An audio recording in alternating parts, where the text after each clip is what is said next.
Good morning! I've got my camera working, ish. It can see me, which means I think it's working, but that does mean you can see me. So that's not necessarily brilliant for all of you. I've got dog hair all over me because my lovely dog has decided it's summer now, so all its hair needs to come off.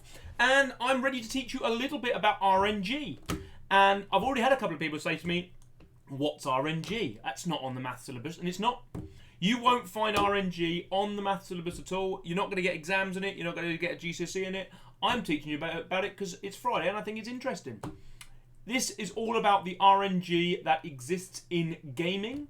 Maybe that's mobile games. Maybe that's online games. All sorts of gaming. I don't think gaming is a problem. I think gaming too much is a problem. But I think gaming is a wonderful thing in moderation. But I'm going to teach you a bit about the RNG of that. So that's what we're going to talk about once I get started.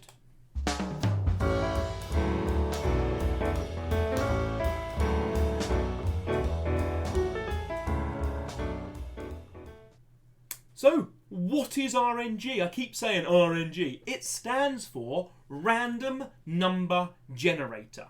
Random Number Generator. And I'm going to talk all about what it is and why it's used in a second. So let's head over to the studio now and get rid of myself. And you can see, first of all, little reminder that if you send me your work, send me views of the stuff you're doing, there's not going to be any work attached to this one. It's more about information and watching it is the lesson for this lesson. There's lots of stuff to do from this week, but there's also Corbett maths to get caught up on for this week, the daily things on there, so there's things we can talk about at the end. But it's all about RNG. Before we start, while I say some hellos, here's a little challenge for you. Write down a list of 3 words. I'd love to see some in the chat, and I'll show you what I'm talking about. Write down a list of 3 words which have no connection to each other. So, good morning, Sophie. Good morning, Harry. Good morning, Izzy. Good morning, Amber. Good morning, Alicia. Good morning, Peyton.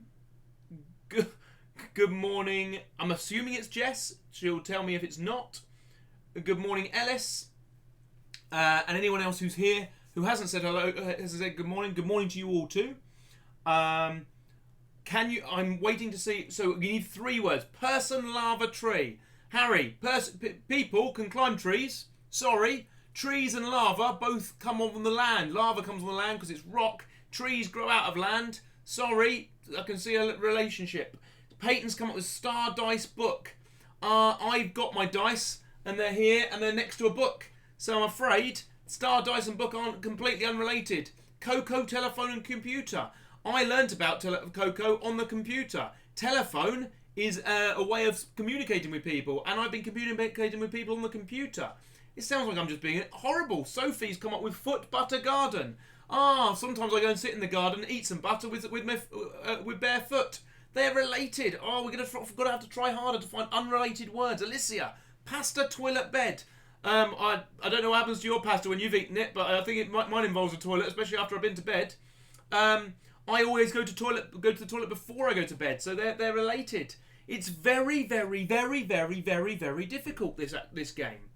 This is very, very difficult. Bacon, curtain, hamster. We're getting there, although I love bacon and my wife loves hamsters. So bacon and hamster are both loved by my wives. You can draw bacon, you can draw a hamster, and you can draw a curtain.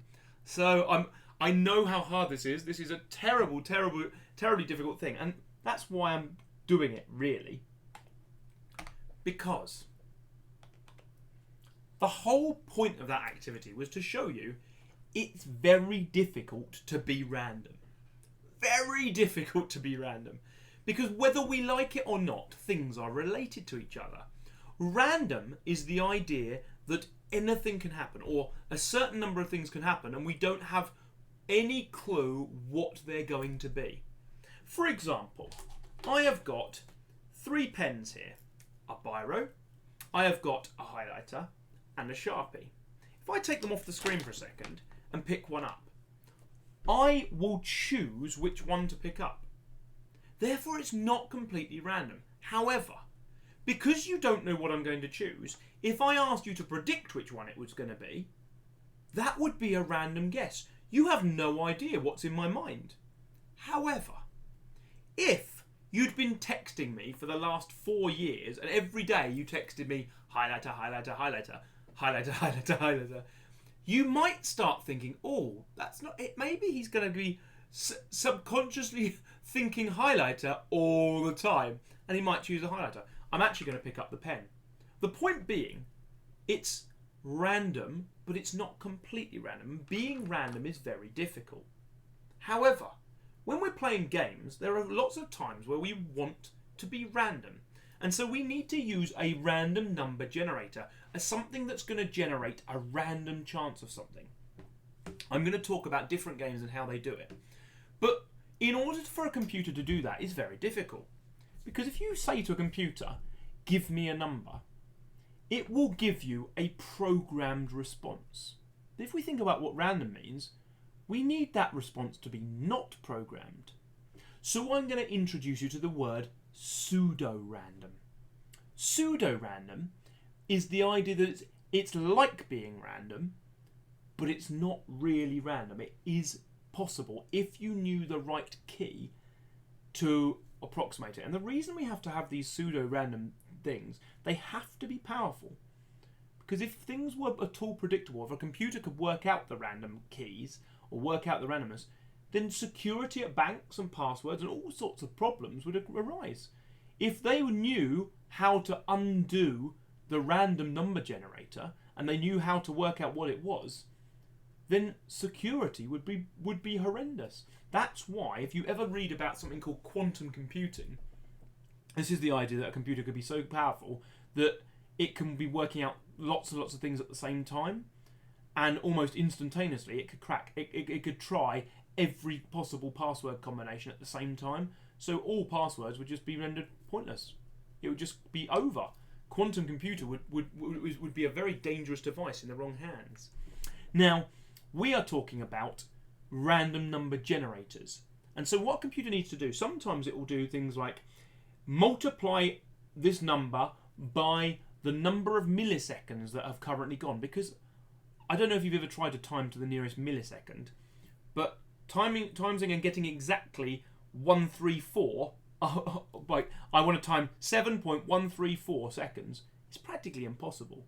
So it's very difficult if a computer's going, I'm going to use the time and I'm going to use 9 decimal places of the time and use that to help me with my random key. That's how they use pseudo-random. They use the clock to help them, and they're able to do things where we don't have the capacity to know what they're doing. And what it is, we've talked. Sorry, I meant to move that forward. We're talking now about, can anything be properly random? And that's what happens here. And I wanted to talk about 3 cases with 3 games you've probably heard of before. Some of you who play games will have heard of some of these games. So the first thing I was going to talk about was generally, I was trying to show how can anything be properly random, so that's why pistachio is the next thing. We're going to talk about loot crates. Now, you get loot crates in lots of different games, especially mobile apps and Fortnite and lots of different games like this. And so what I've done is I've made up a random loot crate. This is a fruit crate. There's the game Fruit Crate. The game, you open it up, you get some random fruits. You've got your common fruits, apples, oranges, they're the greys. Then we've got some slightly uncommon fruits. We've got some grapes and kiwis, they're the greens. We've got some rare fruits. We've got grapefruit is one of the rares, or try and get some of those. We've got your epic fruits, your star fruits, and your legendary fruit, the dragon fruit. So you get different in your fruit crates. You open it up and you get different fruits. Now, if you were to go around and what a computer does is when you're spawning your game, spawning your game means starting up. It spawns the world. It creates the world every time it starts a new game. So, for example, Fortnite. If you're flying in on the bus, if any of you played this before, at the loading section, where you're all waiting for that to happen, part of what the game is doing is it's setting up and it's seeding all the crates. It's deciding all the random chances, all the different things, where everything is and what things are going to go there. And it uses random number generators, RNG. Now, that means that there are people who will sometimes open a crate and get lucky. I'm in the way, aren't I? They'll get lucky because they will claim, oh yeah, I got a legendary fruit. I got a dragon fruit, so I'm lucky. Well, actually, 1 in every 100 people, if you look at this, 1 in every 100 people who open this crate are going to get a legendary fruit, a dragon fruit, or any other legendary fruits that are in Fruit Crate, the game. So, every 100 people, 1 of them will consider themselves to be lucky. But 50 people might consider themselves to be unlucky. Because they're going to got commons. They're going to got the common, I just got a Satsuma.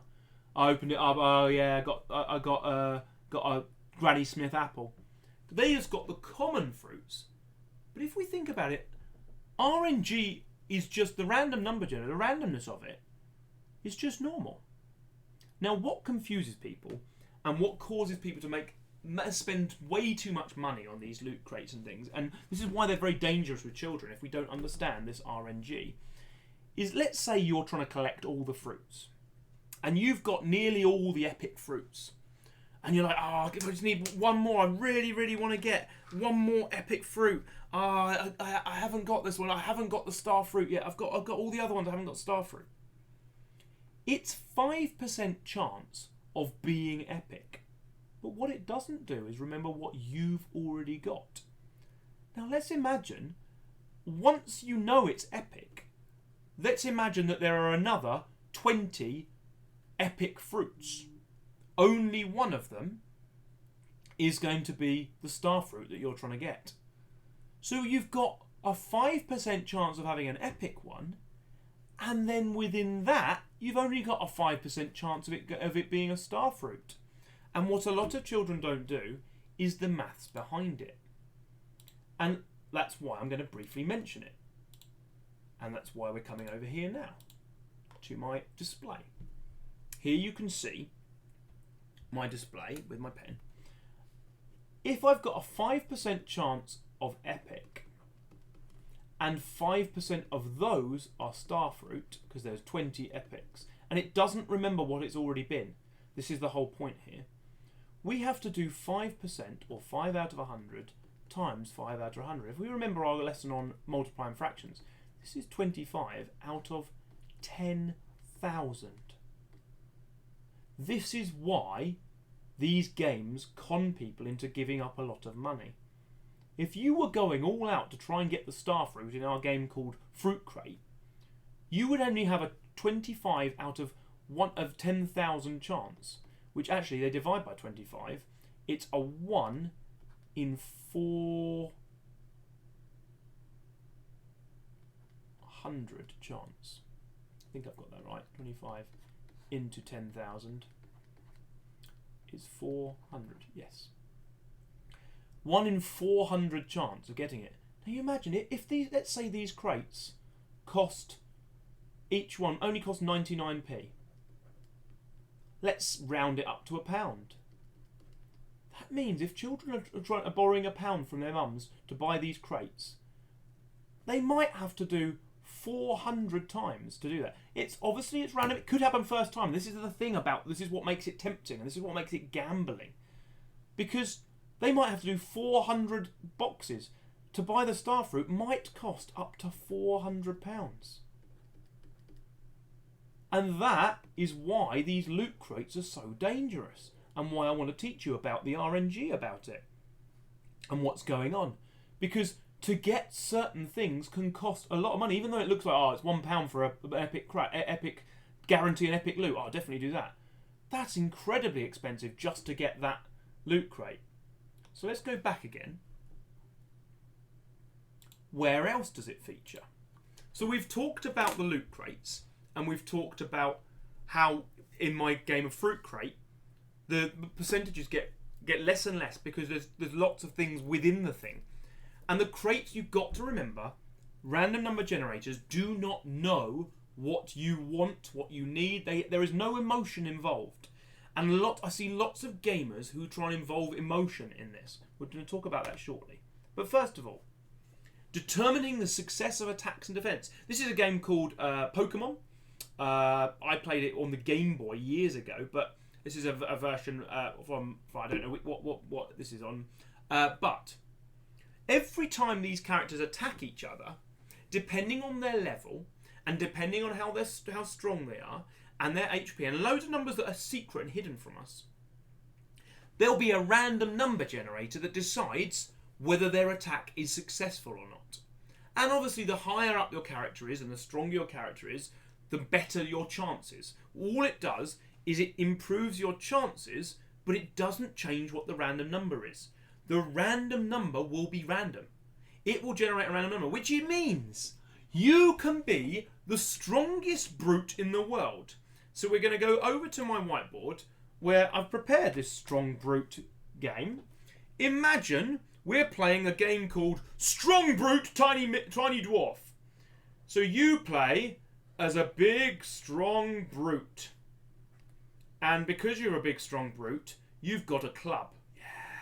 And the club's even got some spikes coming out of it because you're a big strong brute.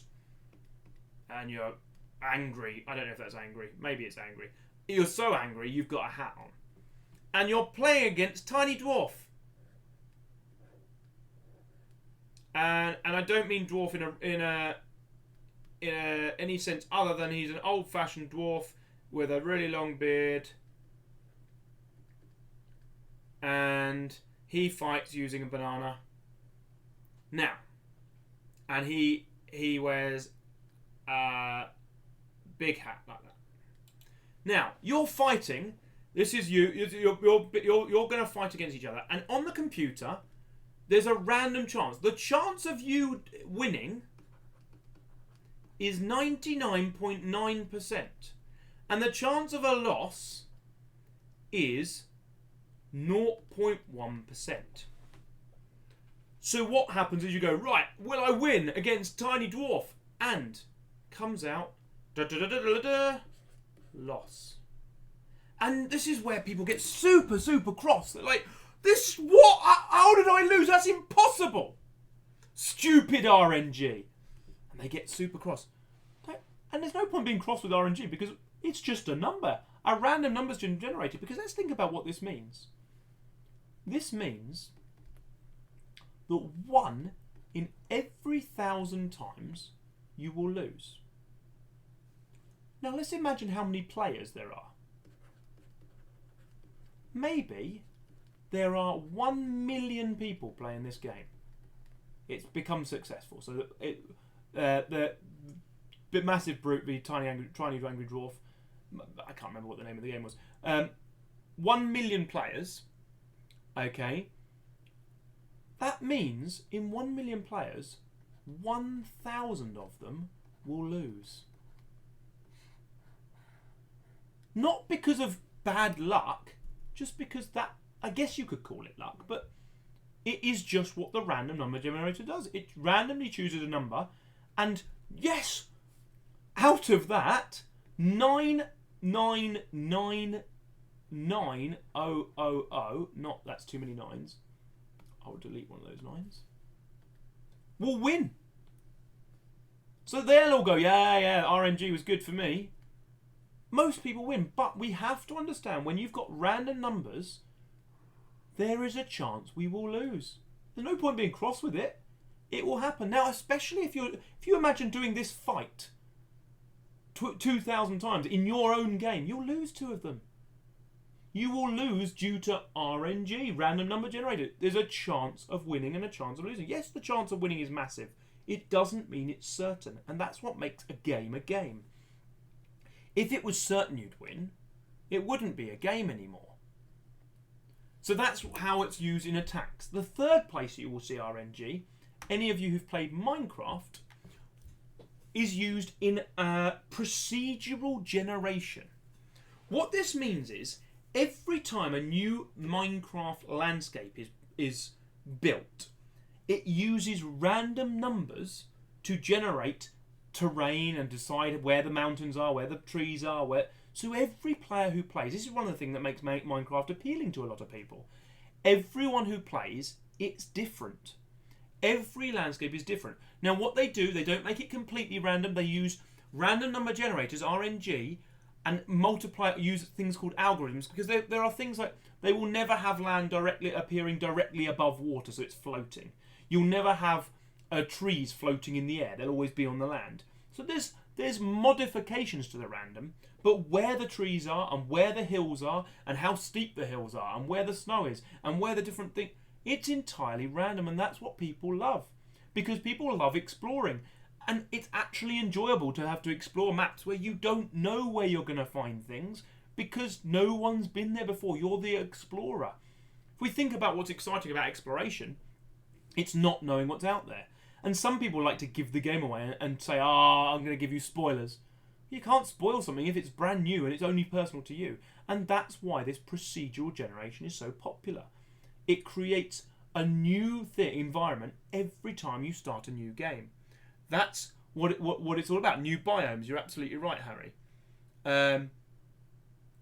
So, hopefully, this explains why the random number generation exists. What it does is it allows you. We talked about loot crates. We talked about how it's in fighting and decisions in games, and then how it's in procedural generation of maps. These random numbers that the computer generates decide certain things that happens. What makes a game is that you make decisions as well. If it was all random number generation, then it wouldn't be a game. If it was all your decisions, then it would be a game, but you could calculate exactly what's going to happen, and some games become calculatable. You've got things like chess that computers can now reliably beat people because they can work all combinations out and work out what the possibilities are. They're powerful enough to take on people because there's no randomness in chess. It's deliberate decision making. So there's you can see hopefully that's given you an idea of what RNG is. It's given you an idea of how it's used, where it features. If I've got any questions, I'll have a look in the live chat. Here's your work for today. It's not related to RNG. This is more of a talk, interesting chat about what it is and how it features and some of the maths behind it. I hope it's been interesting. You'll let me know whether it's interesting by whether you're liking it or whether people view it. If you didn't enjoy it, then never mind. I've taught you something about something a bit different. But do let me know in the comments below whether you found it interesting. Do let me know whether you got any questions about RNG. And remember, this is the one thing I said to take away. Use no such thing as bad RNG. You can't get cross with a game because of the RNG, because the whole point of random number generators is it's random. There are no patterns. If you go, today I've been having really bad RNG. Well, maybe you have, but it won't last because it has no memory. It's just random. It might be that you're not understanding the maths if you think that your random number generation is out or unfair or not working for you, because it's purely just random. It's nothing to do with you. Hopefully you've enjoyed today. I've been Mr. Harris. You haven't. Thank you so much for listening to me talking about random numbers. I will try and answer some questions in the thing. So I'm going to leave this on the screen and go and answer some questions. So I've got Nathan saying, how do gamers use percentages? So the reason they use percentages is that it's the chance of things happening. For example, if we were going back to my example of fruit crate, it said on there that 50% of the crates will give me a common fruit. So that means if you open 200 crates, you would expect about 100 of them to only have satsumas and apples, and oranges and apples. It'd just be the common fruits. Whereas 1% are legendary. So if you open 200 fruit crates, you'd probably hope to get 1 or 2 legendary fruits. That's how the percentages work. I hope that makes sense. I hope this has all helped you understand a bit better. I hope it's interesting to you. And Savannah, just start the video from the start. It's absolutely fine. You can watch it again and let me know what you think in the comments below. I've been Mr. Harris, like I say. You haven't. Take care of yourselves, and I'll catch you. Keep an eye on the Facebook group for next week, because there's going to be changes to the timetable because someone's doing a baby in the next week or so. So it's going to be thinning out a little bit. Take care.